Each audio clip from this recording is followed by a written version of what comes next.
کبھی سوچا ہے ایک انسان حق کو پہچان کر بھی اس کا دشمن کیوں بن جاتا ہے؟ کبھی یہ بھی سوچا ہے کہ ایک عقل مند، طاقتور، بااثر شخص تاریخ کا سب سے بڑا عبرتناک کردار کیسے بن جاتا ہے؟ آج ہم بات کریں گے اس شخص کی جس کو لوگ ابو جہل کے نام سے اور فرشتے اس کو حق کا سب سے بڑا منکر کے نام سے جانتے ہیں۔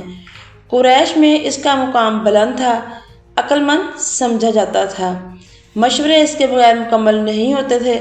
لوگ اسے کہتے تھے قریش کا سب سے بڑا سمجھدار آدمی، لیکن جب حق سامنے آیا تو عقل نے نہیں، غرور نے فیصلہ کیا۔ ابو جہل نبی کی سچائی کو مانتا تھا۔ اس نے خود کہا تھا، محمد صلی اللہ علیہ وآلہ وسلم جھوٹے نہیں ہیں، مگر ہم بنی ہاشم کی برتری قبول نہیں کریں گے۔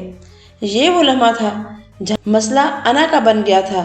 حق سامنے تھا مگر دل بند ہو چکا تھا۔ ابو جہل کون تھا؟ ابو جہل کا نبی صلی اللہ علیہ وآلہ وسلم سے کیا رشتہ تھا؟ ابو جہل کو ابو جہل کا لقب کیوں اور کس نے دیا؟ ابو جہل کو امت اسلامی کا فرعون کیوں اور کس لیے کہا گیا؟ ابو جہل نے دین اسلام کے خلاف کون کون سے سازشیں بھی کی؟ ابو جہل کی موت کب اور کیسے ہوئی؟ تو چلو ساتھیوں، چلتے ہیں باقاعدہ اپنی ویڈیو کی طرف۔ ابو جہل کا اصل نام عمرو بن ہشام تھا۔ اس کا باپ ہشام بن مغیرہ تھا۔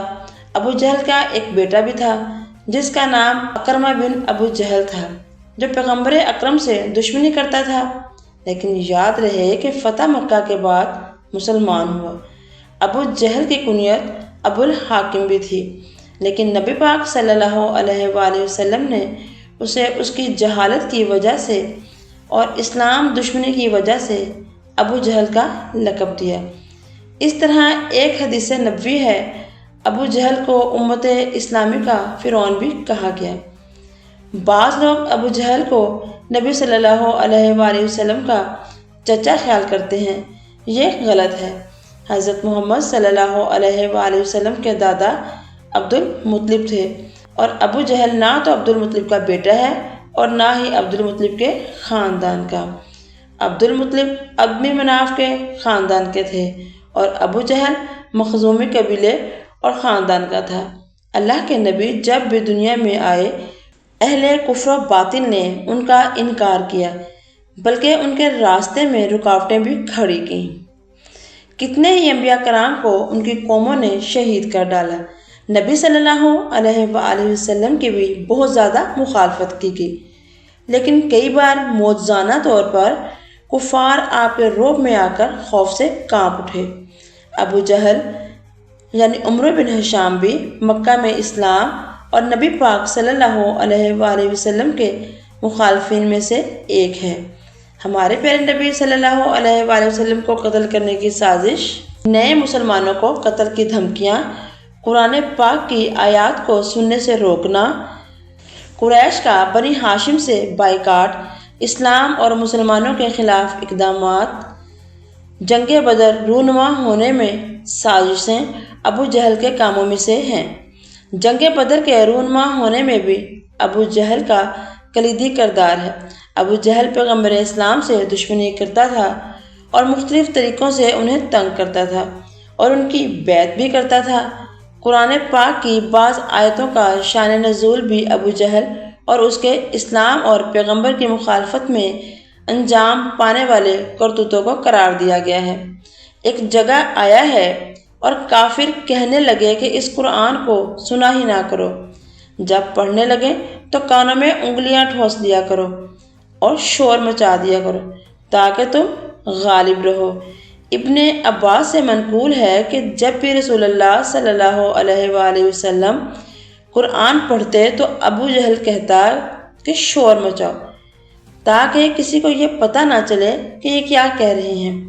ایک مرتبہ مکہ کے مشرکین نبی صلی اللہ علیہ وآلہ وسلم کا مقابلہ کرنے کے لیے دارالندوہ میں جمع ہوئے، اور ہر کسی نے تجویز دی، اور ابو جہل نے تجویز دی کہ پیغمبر اکرم کو نعوذ باللہ قتل کر دیا جائے اور ان کے قتل میں سارے قبیلے شریک ہو جائیں تاکہ بنو ہاشم سارے قید جنگ نہ کر سکے اور خون بہا لینے پر راضی ہو جائیں۔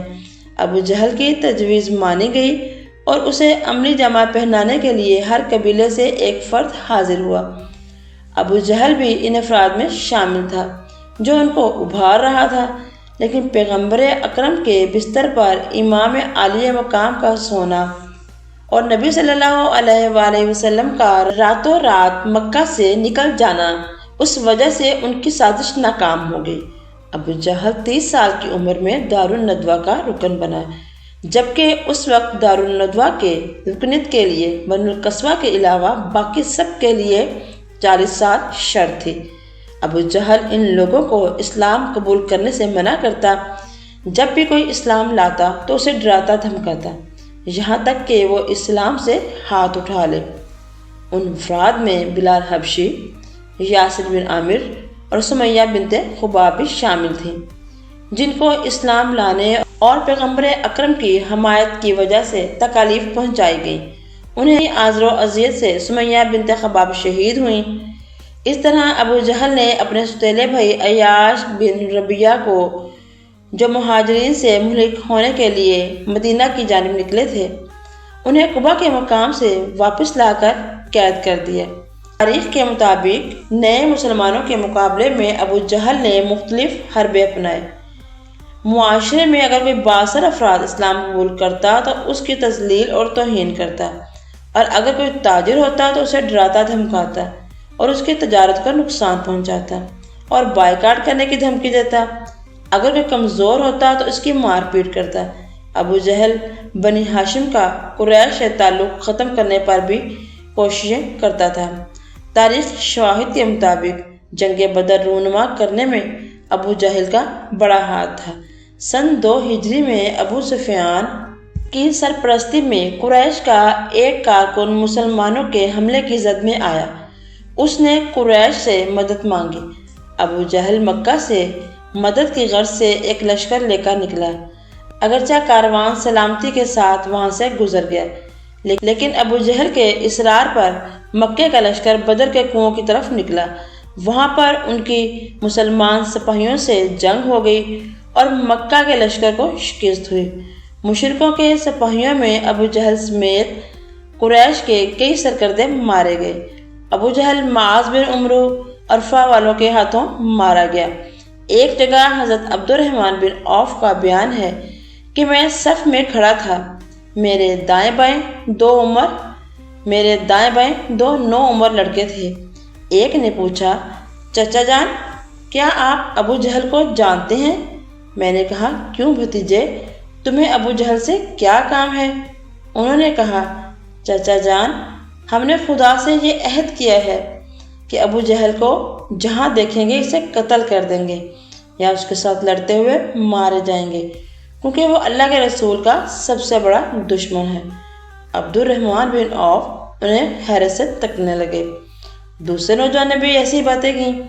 اتنے میں ابو جہل تلوار لہراتا ہوا سامنے آ گیا۔ انہوں نے اشارے سے بتایا، یہی ابو جہل ہے۔ پھر کیا تھا، دونوں لڑکے تلوار لے کر اس پر اس طرح جھپٹے جس طرح باز اپنے شکار پر جھپٹتا ہے۔ انہوں نے تلواروں سے مار مار کر ابو جہل کو زمین پر ڈھیر کر دیا۔ یہ دونوں لڑکے معوذ اور معاذ تھے۔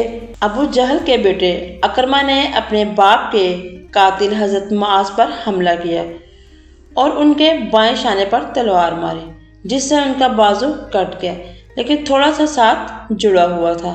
حضرت معاذ نے اکرمہ کا پیچھا کیا اور دور تک دوڑایا، لیکن اکرمہ بچ گیا اور بھاگ نکلنے میں کامیاب ہو گیا۔ حضرت معاذ رضی اللہ تعالیٰ عنہ اسی حالت میں بھی لڑتے رہے۔ ہاتھ کے لٹکنے کی وجہ سے انہیں زحمت ہو رہی تھی، تو انہوں نے اپنے کٹے ہوئے بازو کو پاؤں کے نیچے لے کر کھینچا تو بازو الگ ہو گیا۔ پھر وہ آزاد ہو کر ایک ہاتھ سے لڑتے رہے۔ حضرت عبداللہ بن مسعود ابو جہل کے پاس سے گزرے تو اس میں کچھ زندگی کی رمق باقی تھی۔